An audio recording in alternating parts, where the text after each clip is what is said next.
አይኤምኤፍ ኮች ነገር ገዝቷታል። ታውቃለህ አይደል? አይኤምኤፍ ገዝቷታል።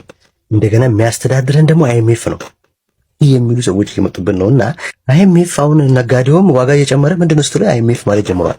ትራንስፖርትም ሲጨምር አይኤምኤፍ ተብሏልና አይኤምኤፍ ምንድነው እዚህ ሀገር ላይ ነው? አይኤምኤፍ ሌላ ስም አለው እንዴ? ምንድነው ነገሩ? ውሸት ሲደጋገም እውነት ይመስላል። አይኤምኤፍ ምንድነው? ገንዘብ አበዳሪ ነው? ለኛ ብቻ ነው እንደው ያበደረው? እስቲ የአፍሪካ ሀገር ያበደሩትን ይሁን ሊስቱን ላሳያችሁ። በጣም ትንሽ ተበዳሪ የምትባለዋ ኢትዮጵያ ናት ከአይኤምኤፍ ላይ። ምንድነው አይኤምኤፍ? ኢትዮጵያ መንግስት ሲበደር ብቸኛው ነው እንዴ? ኦኬ ወገናችን ይህን ጉዳይ ስላነሳ ደስ ብሎኛል። አንድ ጉዳይ ሲነሳ ስለሌሎችም ጉዳይ ለማውራት በር ስለሚከፍት ስላነሳ ደስ ብሎኛል። ከአይኤምኤፍ መበደር በራሱ ምንም ችግር የለበትም። ሁሉም ሀገር ከአይኤምኤፍ ይበደራል። ኢትዮጵያም ከአፍሪካ ውስጥ ዝቅተኛ ከአይኤምኤፍ ከተበደሩ ሀገራት አንዷ ናት። በቅርብ የተያዘው አዲሱ ብድር ሲለቀቅልን ግን አንደኛ ደረጃ ላይ እንቀመጣለን። ይሄ የሚታወቅ ጉዳይ ነው።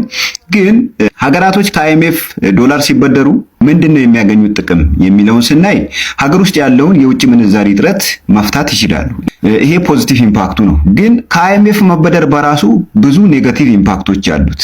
ለምሳሌ ያህል ከነሱ ውስጥ የመጀመሪያው የፖሊሲና የመዋቅር ማሻሻያ ቅድመ ሁኔታዎች ናቸው። አይኤምኤፍ ይህንን ጉዳይ እንደ ቅድመ ሁኔታ ሲያስቀምጥ ሀገር ፖሊሲ የማውጣት ኢኮኖሚክ ፖሊሲ የማውጣት ሉዓላዊነቷን ያሳጣታል። እያንዳንዱን ኢኮኖሚክ ፖሊሲ ከኋላ ሆኖ የሚያወጣና ሀገር እንድትተገብር የሚያደርጋት አይኤምኤፍ ነው። ከኋላ ሆኖ ማለት ነው፣ ከጀርባ ሆኖ። ስለዚህ ሀገርን የኢኮኖሚክ ፖሊሲ ሉዓላዊነቷን ያሳጣታል። እዚህ ላይ እንተማመናለን። ሁለተኛው ምንድነው?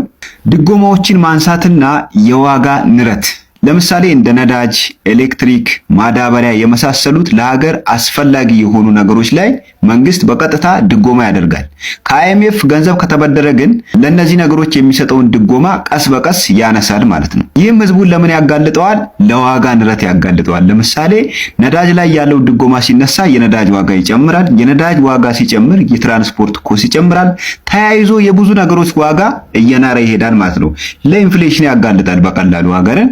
ሶስተኛው የገንዘብ እሴት መቀነስ ወይም ደግሞ በሳይንሳዊ ቋንቋው ከረንሲ ዲቫሉዌሽን ይባላል። እንግዲህ ሀገራችን ኢትዮጵያ ወደ ተሟላ የማክሮ ኢኮኖሚክ ሪፎርም ከመግባቷ በፊት ዶላር ስንት እንደሚመነዘር አንተም እኛም እናውቀዋለን።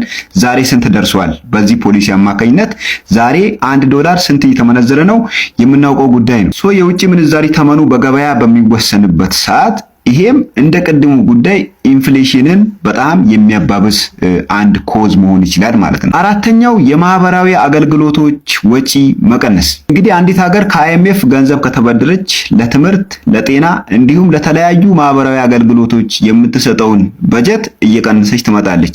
ለዚህም ማሳያ አሁን ላይ ኢትዮጵያ ውስጥ የኢትዮጵያ ከፍተኛ ትምህርት ተቋማት ምን እየሆኑ ነው?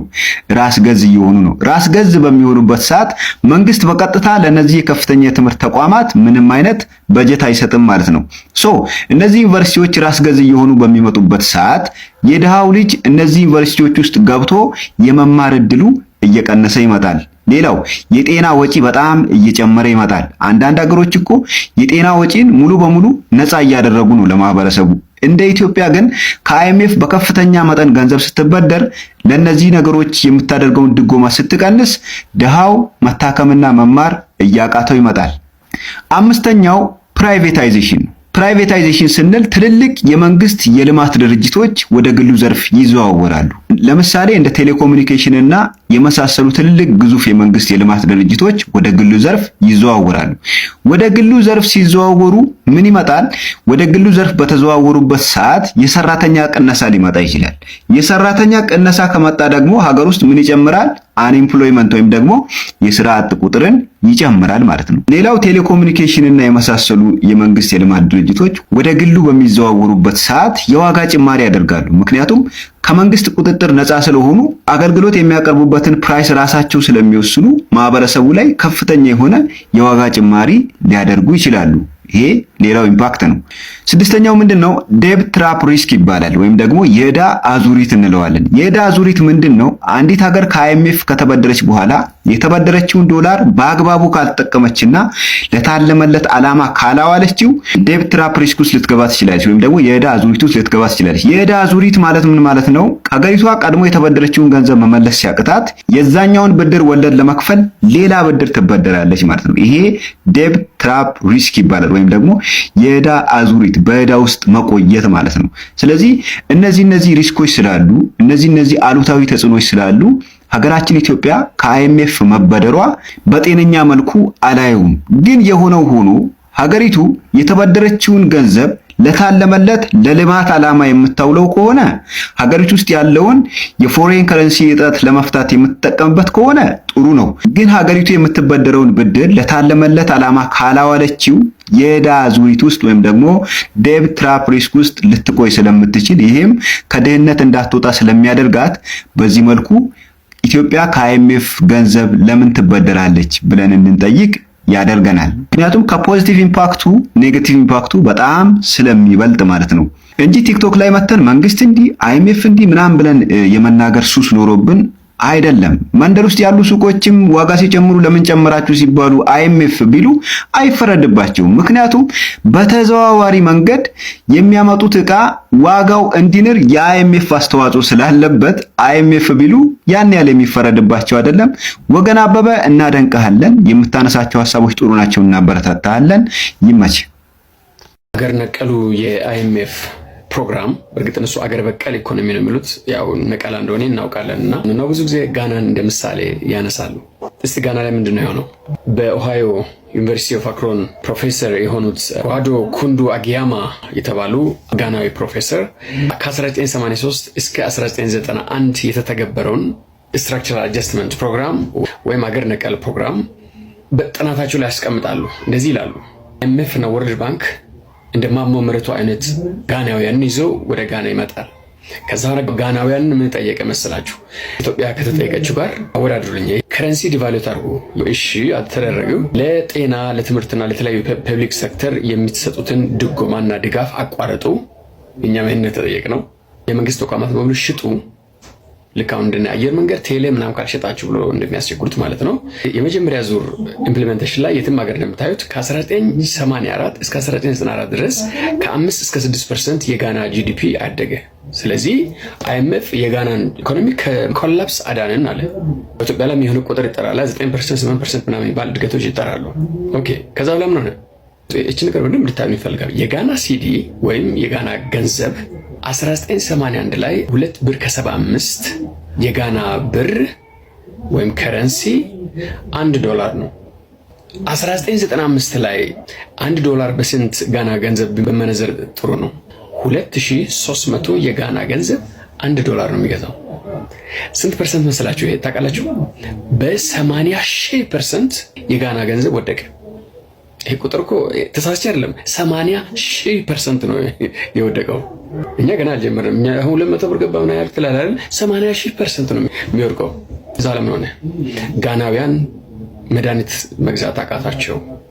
ከውጭ ትራክተሮችን፣ መኪኖችን፣ የትምህርት ዕቃዎችን፣ የጤና ዕቃዎችን፣ ለሀገሪቱ የሚያስፈልጉ ግብአቶችን ከውጭ መግዛት አቃታቸው። ጋና ዕዳ 1983 ከነበረበት በ4 እጥፍ አደገ። 91 ላይ የውጭ ብድር ከጂዲፒ ሬሽዮ 30.5% ነበረ በ1981። 1995 ላይ 95% የጋና ጂዲፒ ሆነ። ጋና ይህን ስሙ፣ ኤክስፖርት ከሚታረገው ኮኮዋ በሉ ወርቅ ምናምን የሚሰጡ አለ አይደል? 62%ቱ ዴፕት ሰርቪሲንግ ወይም ዕዳ ለመክፈል ታውላለች። ምን ማለት ነው? ሸጠው 62%ቱን ዕዳ ከፍለው የሚቀረውን 38% ነው ለጋና የሚውለው። እቺን በደንብ እንድሰሙልኝ እፈልጋለሁ።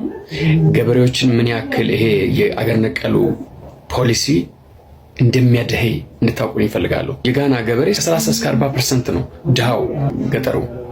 አገር ነቀሉ ከተተገበረ በኋላ በደንብ ስሙ፣ 80%ቱ የጋና ገበሬ ከድህነት ወለል በታች ገባ።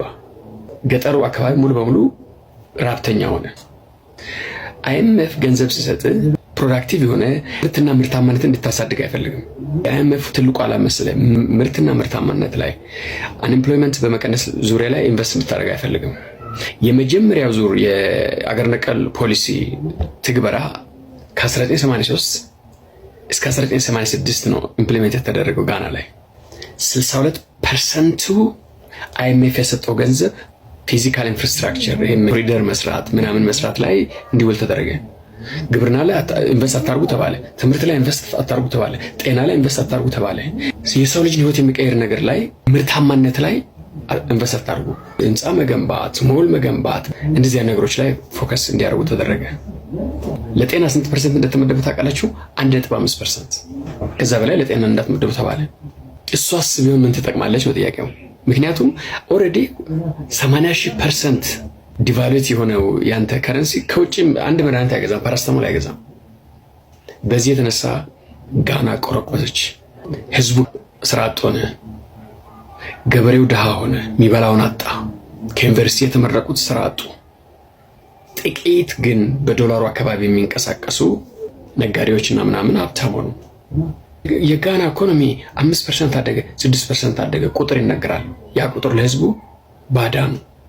ይሄ ነው አገር ነቀል የሚባለው ኢኮኖሚ።